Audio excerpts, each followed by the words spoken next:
draugai, su jumis Aras ir susitiksime Auto Plus Fast Lap lenktynėse gegužės 16 dieną. Važiuosiu be priekinio motociklo rato visą Kačerginės Nemuno žiedą. Tai bus labai sudėtinga, įdomu ir nepakartojama.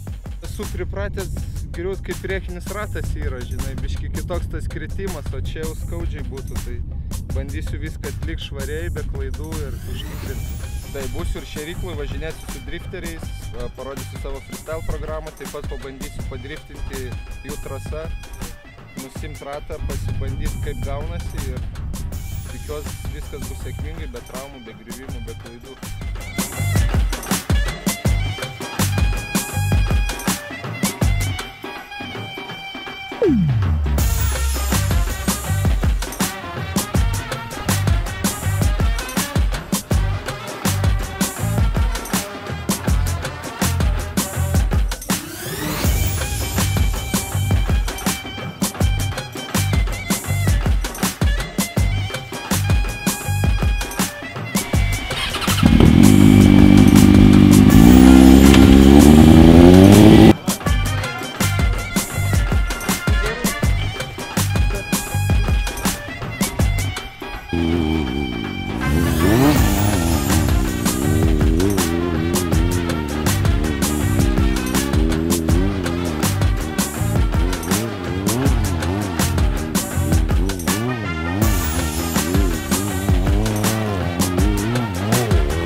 Ką? Kam tu šoki?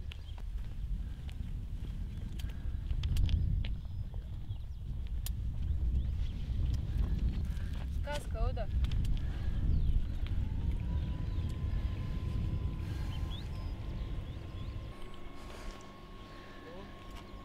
Nu va, paaiškinai, kame.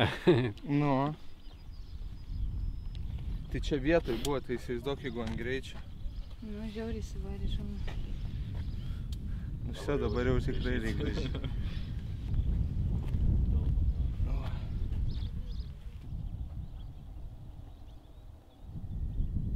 Ne, čia tiesiog šitą pramušiau radiatorių ir čia. Skauda. Iki vestuvių užgys, tai aš sakau, iki fast lapo sugys.